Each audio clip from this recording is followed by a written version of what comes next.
નમસ્કાર મિત્રો, હું સુરેશ ગણાત્રા આ ઈડીપી કાર્યક્રમના સંચાલક તરીકે કાર્ય કરું છું અને મને એમ લાગે છે કે આપણે એક વખત જુદા જુદા વિડીયો આપણે જોઈએ છીએ, એની સાથે સાથે કેવી રીતે ચલાવી, શું કામ કરી, આની ચર્ચા કરી લઈ. એટલા માટે મારો એક અંગત પર્સનલ વિડીયો રાખેલો છે કે આ યુટ્યુબની ચેનલ શા માટે કરી, શું કામ, એનો હેતુ શું છે, એની અંદર કઈ કઈ વિગતો આવશે અને કેવી રીતે અમે કામ કરવાના છે અને તમારી પાસેથી શું અપેક્ષા છે. આ 4-5 વસ્તુની ચર્ચા મારે આજે કરવી છે. એના અનુસંધાનમાં આપણે આજે મળીએ છીએ. મિત્રો, આ કાર્યક્રમ ચલાવવા પાછળના આવી ચેનલ ચાલુ કરવાનો જયારે વિચાર આવ્યો ત્યારે અમને એવો પ્રશ્ન થયો હતો કે આ પ્રકારની ચેનલ, એજ્યુકેશનની ચેનલ કે ઈડીપી લગતી ચેનલ શા માટે ચાલુ કરી, શા માટે ફૂડની, ટુરિઝમની, ટ્રાવેલ્સની, ભોજનના બનાવવાની બીજી બધી ચેનલો શું કામ ચાલુ ના કરી કે જે એકદમ સહેલી છે, લોકોને ગમે છે. ગ્રામ્ય વિસ્તારના ખેડૂતોની ચેનલો અમે જોઈએ છીએ કે જે પોતાના આખા દિવસનું રૂટીન વર્કની ચેનલ બનાવે અને કરે અને લોકો જોવે છે. તો આવી અઘરી ચેનલ એજ્યુકેશનની ને એમાં ઈડીપી ને લગતી કે જેમાં જેનું ઓડિયન્સ પણ લિમિટેડ છે, સિલેક્ટેડ છે, તો આવું શા માટે કરવું જોઈએ? એની પાછળના 3-4 કારણો છે. એમાંનું એક કારણ એવું છે કે હું ઈડીપી ફિલ્ડનો માણસ છું. મેં લગભગ 35 થી 40 વર્ષ સુધી ઈડીપીની પ્રવૃત્તિ કરેલી છે એટલે મને ઈડીપીમાં જ રસ હોય. ઈડીપી સિવાય હું બીજું કંઈ કરી શકું નહીં અથવા કરવા માંગુ તો ન હોઉં, કેમ કે મને મારો જે વિષય છે, મારી જેની એક્સપર્ટાઇઝ છે, મને જે રસ છે એ વસ્તુ જ કરવામાં મને ગમે. એટલા માટે એક હવે આ ચાલુ કરી. બીજી વસ્તુ એવી હતી કે સહેલી વસ્તુ તો, સહેલું કામ તો બધા કરે, એમાં સફળ થાય તો એટલો આનંદ ન મળે. એટલા માટે થોડું અઘરું કામ કરીએ, થોડી મુશ્કેલ કામ કરીએ અને પછી જો સફળતા મળે તો એનો આનંદ બેવડાઈ જાય. આ હેતુથી અમે અઘરી ચેનલ, એજ્યુકેશનની ચેનલ બનાવવાનું નક્કી કર્યું અને એના અનુસંધાનમાં ઈડીપીની ચેનલ બનાવવાનું નક્કી કર્યું. ઈડીપીની કામગીરી કરતા આખા ભારતમાં 200, 300, 400 માણસો માંડ મળે અને ગુજરાતમાં તો હાર્ડલી મારા જેવા 10, 15, 20 લોકો જ મળે કે જે આવું ઈડીપીને લગતી જાણકારી ધરાવતા હોય, ઈડીપીને લગતી ખબર પડતી હોય, ઈડીપીની ટ્રેનર તરીકેની કામ કરેલું હોય, એવા લોકો બહુ ઓછા મળે. તો અમારે આ ચાલુ કરવાનું પાછળનું કારણ કંઈક આર્થિક નથી.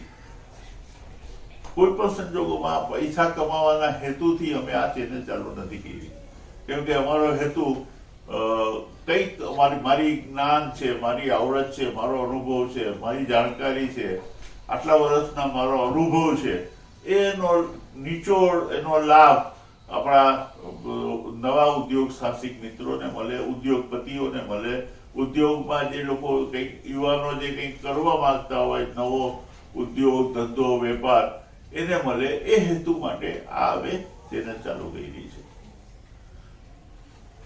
આ ચેનલ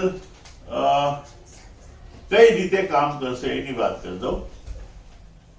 ચેનલની અંદર હવે જુદા જુદા ઈડીપીની જે અમારી ટ્રેનિંગ હતી, ઈડીપીની અમે કામગીરી કરતા હતા, એક જાતની હશે. એટલે એમાં કયો ઉદ્યોગ કરવો, કેવી રીતે કરવો, કોણ મદદ કરે, કેટલી મદદ કરે, કેવી રીતે મદદ કરે, આના વિશેની જાણકારી જે અમે ઈડીપી પ્રોગ્રામમાં આપી છે એ તો આપશે જ.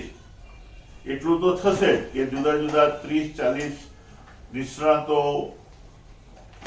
માહિતી આપશે, માર્ગદર્શન આપશે. લોન ક્યાંથી મળશે, સબસિડી ક્યાંથી મળશે, કેટલી મળશે, કયો પ્રોજેક્ટ કરાય, કેવી રીતે કરાય, પ્રોજેક્ટ શરૂ કર્યા પછી, ઉદ્યોગ શરૂ કર્યા પછી એ ઉદ્યોગને ચલાવવા માટેની શું શું વસ્તુની જરૂર પડે, શું વસ્તુની જાણવાની જરૂર પડે છે. દાખલા તરીકે એકાઉન્ટ કેમ લખવું એની જાણકારી, ટેક્સેશનની જાણકારી, બીજી બધી જાણકારી એ પણ આપવાનો અમારો પ્રયત્ન રહેશે. થોડા મનોવૈજ્ઞાનિક પરિબળો પણ અમે આવા આપશી. ક્રિએટિવિટી કેવી રીતે આવે, પ્રોબ્લેમ સોલ્વિંગ, ડિસિઝન મેકિંગ, આ બધા સબ્જેક્ટ ઉપર પણ અમે નિષ્ણાતોને બોલાવી અને એનું પાસેથી માર્ગદર્શન આપવાનો પ્રયત્ન કરશે. આ ટ્રેનિંગનો હેતુ ની વાત થઈ. ટ્રેનિંગ કેના માટે હશે? આ આખો યુટ્યુબ ચેનલ છે એ કેના માટે હશે? અમારો ઓડિયન્સ કોણ હશે? ઓડિયન્સ અમારો ઉદ્યોગ સાહસિકો હશે, જે યુવાનો હશે, જેને કંઈક કરવું છે એ લોકો હશે, ઉદ્યોગ ધંધા વેપારની અંદર આગળ વધવું છે એવા યુવાનો હશે, અને અત્યારે જે પોતાનો ઉદ્યોગ લઈને બેઠા છે, ઉદ્યોગ ચલાવે છે એવા ઉદ્યોગપતિઓ છે. આ ઓડિયન્સને પાર કરવા માટે, આ ઓડિયન્સ સુધી પહોંચવા માટેના અમારા પ્રયત્નો રહેશે.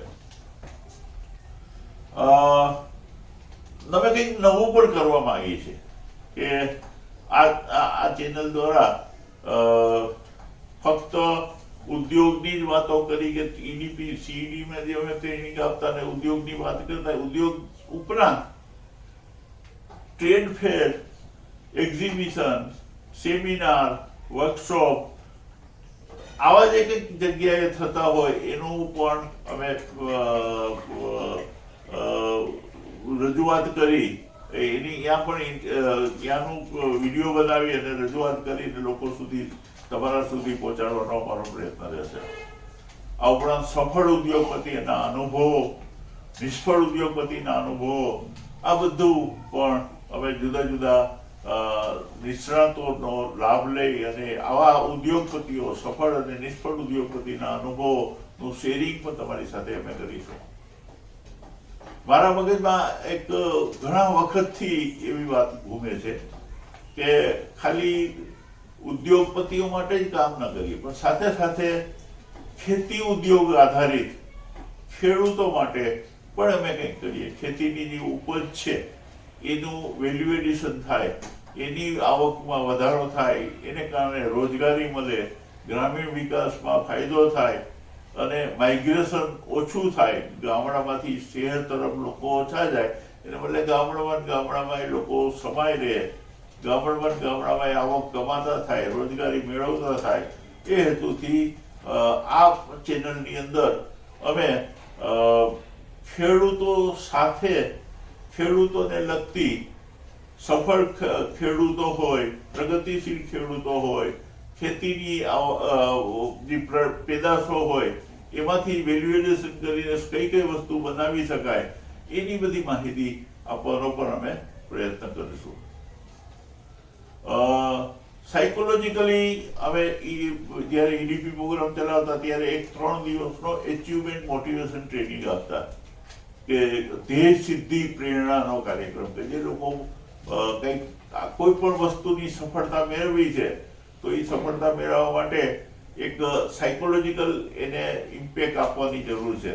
તો એ આપવા માટે હવે 3 દિવસનો એક સ્પેશિયલ એચિવમેન્ટ મોટિવેશન ટ્રેનિંગ પ્રોગ્રામનો આખું લાઈવ પ્રસારણ પણ અમે કરીશું. કે 15 થી 20 આપણા સબસ્ક્રાઈબરમાંથી જેટલા સબસ્ક્રાઈબર છે એમાંથી 10-15 લોકોને સિલેક્ટ કરી 3 દિવસ સુધી એક રિસોર્ટમાં રાખી અને એને આ જાતની સ્પેશિયલ એક્સપર્ટને બોલાવીને એની ટ્રેનિંગ આપશે. અને ટ્રેનિંગ આપ્યા પછી એનું લાઈવ પ્રસારણ કરી અને લોકો સુધી આ આખી વાત પહોંચે એવો પણ અમારો કામગીરી હશે.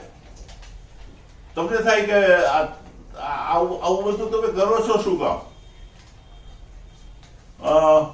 બેઝિકલી હું મારી પોતાની ઓળખાણ આપું તો હું ધ્રોલમાં, જામનગર જિલ્લાના ધ્રોલ ગામનો વતની છું. મારો જન્મસ્થળ ત્યાં છે. 1954માં મારો જન્મ થયો. હાઈસ્કૂલ અને પ્રાથમિક સ્કૂલનું જે એજ્યુકેશન મેં ધ્રોલની અંદર લીધું. ત્યાર પછી રાજકોટની અંદર કોલેજમાં ગયો, એમ પીડી પાલવિયા કોલેજમાં ભણતો, વિરાણી કોલેજમાં ભણતો અને સંઘવી લો કોલેજમાં ભણતો.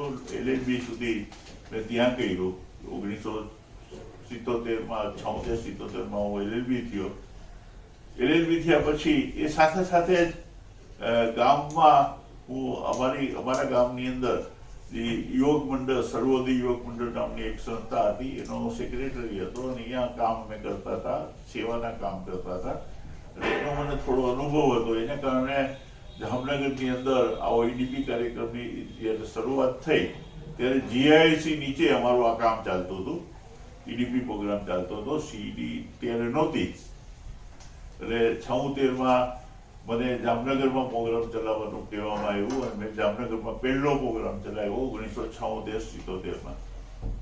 એ વખતે મારો ઇન્ટરવ્યુ N. વિઠ્ઠલ કરીને એક અમારા ઉદ્યોગ કમિશનર હતા એને લીધેલો હતો અને ડોક્ટર વિધિ પટેલે લીધેલો હતો.